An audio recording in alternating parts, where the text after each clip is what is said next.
So my name is Jed Rhodes, and I run the games design sessions here at Goodwin Development Trust. My name is Jack, and I come to the games design sessions.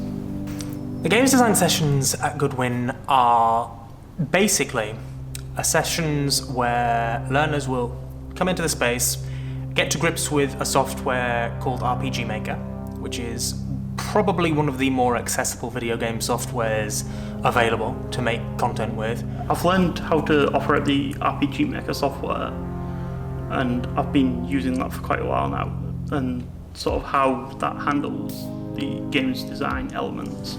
It's a good way to learn about games design, and it's a relatively simple program that's used, so it's quite easy to learn. It's an opportunity for them to not just get to grips with that side of things, so like the IT side where they're making a game and sort of learning how to assemble it and edit it and all that stuff. But there's also socialization aspect, so it's a chance for people who maybe don't actually have much in the way of chance to get out of the house, talk to other people with the same interests, to come in and talk to other people with the same interests, really. So it's a really good way of not just getting them learning how to make a video game, but actually talking with people, spending some time out of the house, having fun, which is the most important thing as far as I'm concerned.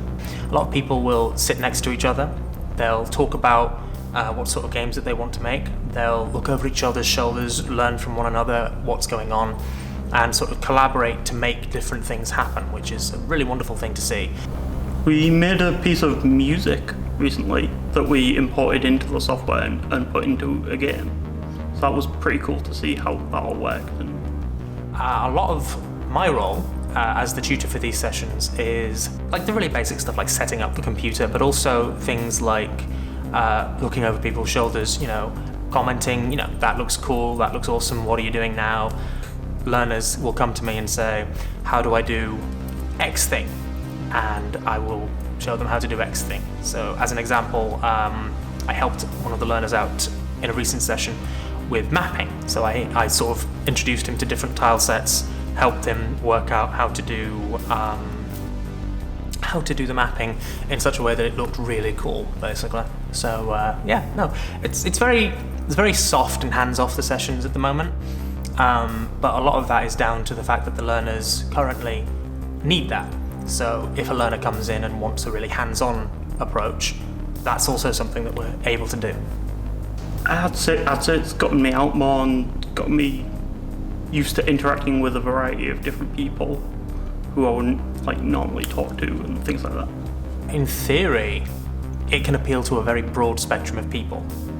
Generally speaking, the people we've had come in are young men